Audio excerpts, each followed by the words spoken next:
Hi dreamers, today I'm going to quickly cover these YieldMax funds. What are they? What's available? How do they work? And what am I doing? 39%, 49%, 76% distribution rate?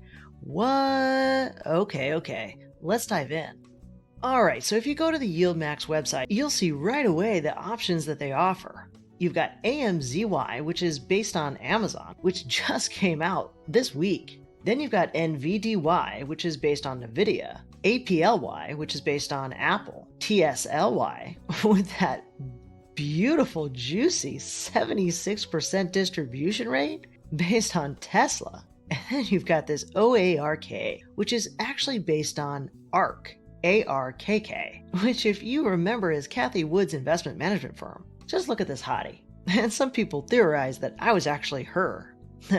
I'm not. Anyway, so when you come to the site, what you can do is actually click on this prospectus, and any one of these will take you to the same place. But I wanted to actually show you how these work right from the horse's mouth so that you can understand why and how in the world they get to these high distribution yields.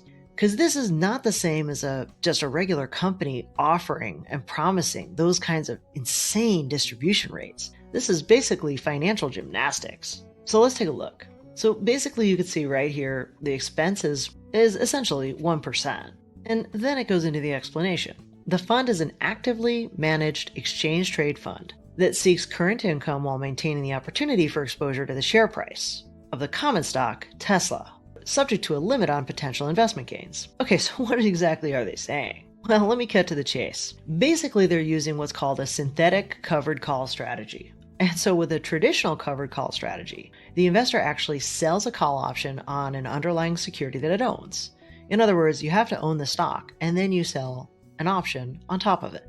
But a synthetic covered call strategy is similar to the traditional in that the investor sells a call option that is based on the value of the underlying security. However, in the synthetic covered call strategy, the fund does not actually own the underlying security. Rather, it synthetically replicates 100% of the price movements. So what are they doing? Well, they're doing three things. A synthetic long exposure to Tesla, which allows the fund to seek to participate in changes up or down in the price of the stock. The covered call writing, where the call options are sold against the synthetic long portion of the strategy, which allows the fund to generate that income.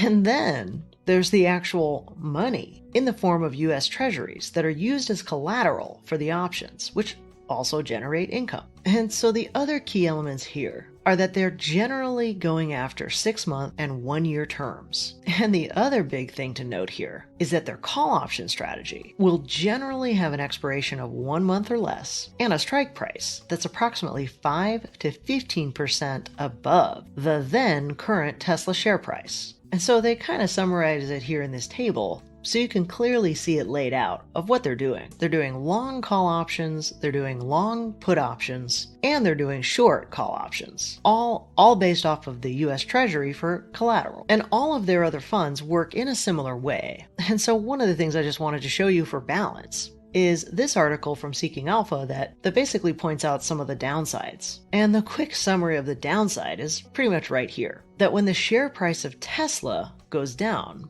which we really haven't experienced too much since the inception of TSLY, which hasn't been around very long, that there could be painful losses, and that the decrease in Tesla's share price just has to be more significant than that 5 to 15%.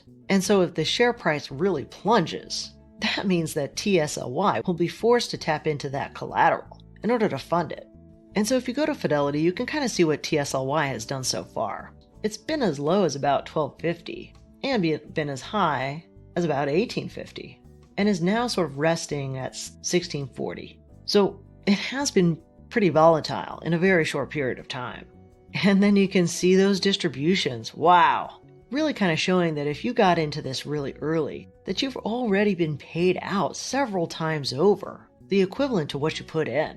So hey, anybody who started right at the beginning, good for you. But obviously this is so new that a lot of the performance metrics just aren't even populated yet, which is something you got to just keep in mind with something this new.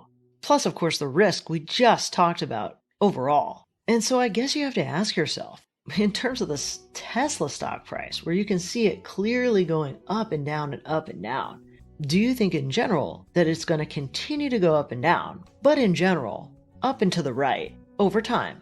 And then ask yourself the same thing in terms of Amazon. Are we at a place where we are going to be bullish on Amazon up and to the right over time? Same thing with NVDY, which is really kind of interesting given the extreme rise. And of course, Apple stock has really taken off recently. So will that dip a little bit?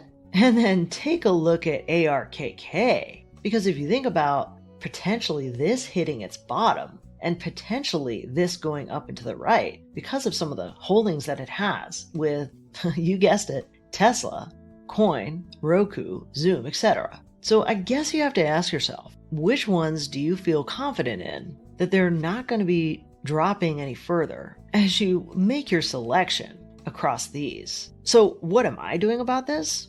Well, you guys know that I'm a conservative investor, but I also like to do a ton of research and do some experiments. I know full well this is a speculative play, but I also know that I'm not doing anything like this on my own, nor would I want to do it. So for now, I've bought one share of each of these so that I can start to learn and watch as time goes on. And that's essentially what I do with anything that I'm interested in learning a little bit about. Just putting a little bit of skin in the game and monitoring over time. I even bought some AMZY just to have the complete set for monitoring. Are you thinking about these funds? I would love to hear about it in the comments. Well, that's it for today. If you want a richer real-time experience with me, you can always follow me on Instagram or Twitter. And if you're doing your own research using Seeking Alpha, feel free to find the link below to subscribe if you want, no pressure. And as always, I encourage you to do your own research, then implement and learn by putting it into practice. And as a reminder, I'm not a financial advisor, so keep in mind these videos are for entertainment and inspiration only. I'll see you on the flip side.